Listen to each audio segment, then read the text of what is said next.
My husband and I come from the same background. The only difference is that his mother isn't of that ethnicity, so he wasn't raised in the culture like I was. When we started dating, I helped him reconnect with his roots. This eventually led to him reaching out to his estranged father's family and becoming close with them. I think my mother-in-law has sort of held that against me ever since.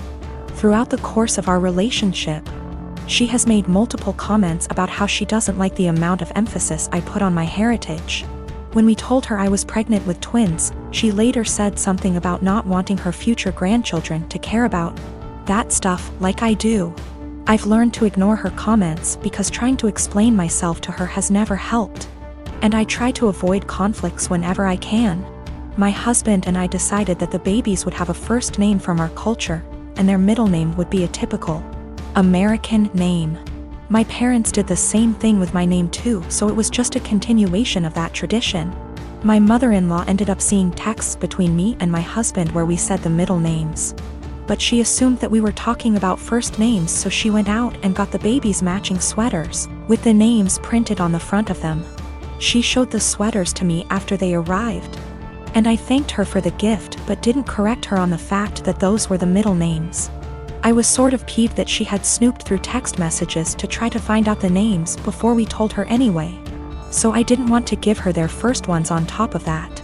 Last night when she was over at our house, she told me how relieved she was that we had chosen normal names for her grandchildren, and not a ridiculously difficult to pronounce name like mine. My husband asked what she was talking about. She repeated herself and he told her that actually, the babies did have names just like mine and he expected her to learn to say them. She brought up the text messages and the sweaters she bought, and then my husband explained our plan for their names. She got really pissed at me after that. Said I let her look like a fool for accepting the sweaters instead of telling her the actual names, which we still haven't shared with her, and that she'd be calling them by their middle names since that's what she knows them as now. My husband ended up asking her to leave. And after she was gone he said he wasn't upset at me or anything, but that he thinks I should have just told her she had the wrong info, instead of lying. In January of 2019, my husband was diagnosed with a brain tumor. It was in a completely inoperable part of the brain, and was told me had 6 months to live. He stuck it out and died in October, 3 months longer than he was expected to. He was always positive, and decided a few weeks after his diagnosis that he would write letters for our daughters for significant events in their lives.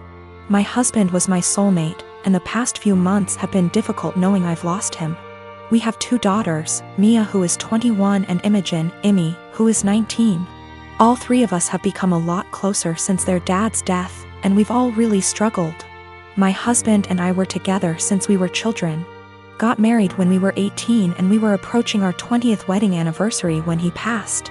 In February of this year, Mia got married to a boy she's been with for about 6 years. I absolutely love her husband and he's been incredibly supportive during all of our grief. My husband wrote a letter for Mia to open on her wedding day.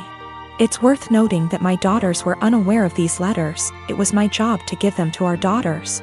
Her wedding day comes around and I just can't bring myself to give her the letter. I read it and just wanted to keep it to myself. I had his handwriting and his words and it felt like he was there, and I couldn't bear the thought of giving that up yet. I was fully intending on giving her all the other letters as the events happened. Last week Mia and her husband bought their first home together. They'd been living at our home since they got married, and so had a lot of stuff to pack and move to their new house. Mia asked me where her important documents were, passport, birth certificate, etc. So I told her they were in my top drawer of my dresser in my bedroom. The only letter that was in there was the one I was meant to give her on her wedding day, the rest were hidden away. She immediately recognized his handwriting, and of course it was addressed to her, so she read it and broke down. She came and found me and started screaming at me, asking how I could be so selfish. I didn't really know what to say apart from the fact that I wanted to keep it and she could take a picture of it. Both my daughters called me an asshole and are convinced I'm keeping them from a load of their dad's stuff. I have waited tables for the last 3 years. During my shift last night, a group of 4 women in their late 20s came in. They were a pleasure to have as customers. They ordered 4 of our house cocktails to start with and then went over the menu for their entrees. Then I was on my way back to their booth with the drinks on a tray. I walked by the backside and overheard one of them talking about how she was 14 weeks along.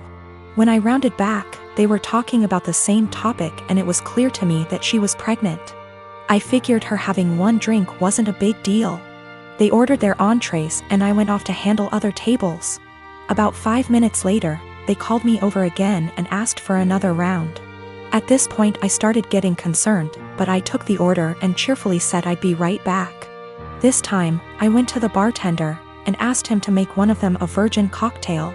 He was confused, but since he's a good friend of mine, I told him to just trust me. A few cocktails later, hers strictly virgin, they started getting rowdy, and Mrs. Pregnant Woman was also getting into it. I figured that since she didn't notice, things were okay. The problem came when I took them their check, and they asked to split the bill at the register. When Mrs. Pregnant Woman got to the counter, I saw her cocktails were marked with virgin. My bartender had edited each in the system for inventory.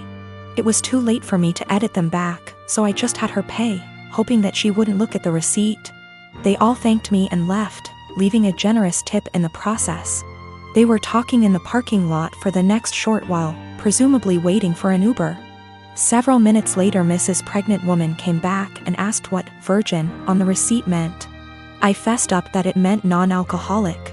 She blank stared me for a few seconds and then asked if she had ordered a non-alcoholic cocktail. I said no, but told her that I assumed she wanted one seeing as she was pregnant.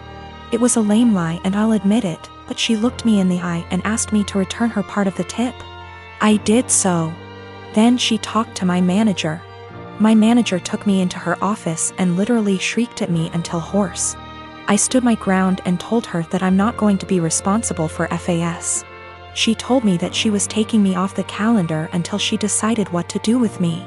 She also informed me that I could get the restaurant in serious trouble for discrimination. And upon examination of my state's laws, she is correct. But when I talked to my mother and father about it tonight, they told me that they understood my position. The entire staff at the restaurant is against me and I think that I'm going to call in and tell my manager that I quit. But I still feel in the right here. I have a cousin by marriage, husband's cousin, that's 22 and dying of cancer. It was always her dream to marry and be a mom and now that's not going to happen. It's hard on everyone. She has a much older fiancé, 30 years, and they had a symbolic wedding so she could have the experience. They started looking for ways to get access to a baby that she could take care of and experience some level of child care that way. But with 2020 and ethics in general, there's not a lot of ways to do that safely. My husband and I have the first and so far only children of our generation, who are 10 months and 23 months old. I had hopes that it wouldn't happen, but her parents asked me if she / they could borrow my younger baby for a few weeks. The cousin and her fiancé would basically be play acting having a baby. Her parents would also join in on pretending. There would be photo shoots and everything. This makes me really uncomfortable. It's really creepy. I cannot understate how creepy I think this is. I know that her not getting to live her dreams is sad, but I don't think this is the answer.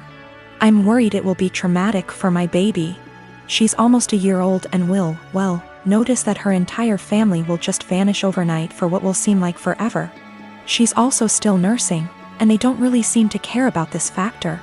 I'm really worried about problems down the road. This is setting a dangerous precedent of my child living under other guardianship. Her parents will have time to get attached and they could try to use that for familial pressure if not legally. Her fiancé is also a wild card in that regard. I said no, and my husband's entire family is hounding us about this because her time is running out and it's time sensitive.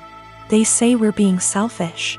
They say that we could use this as a free vacation and bond with our older child because I popped them out so close together. They want to compromise now by letting me come by a few times a day to bring milk. We still don't want to do this. Yesterday afternoon, we got an email from the cousin's parents offering actual dollar amounts for us to agree.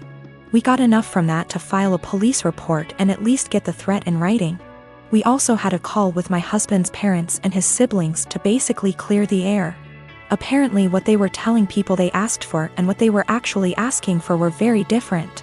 Everyone on that call now had them blocked on social media except for mother-in-law, because of the cousin,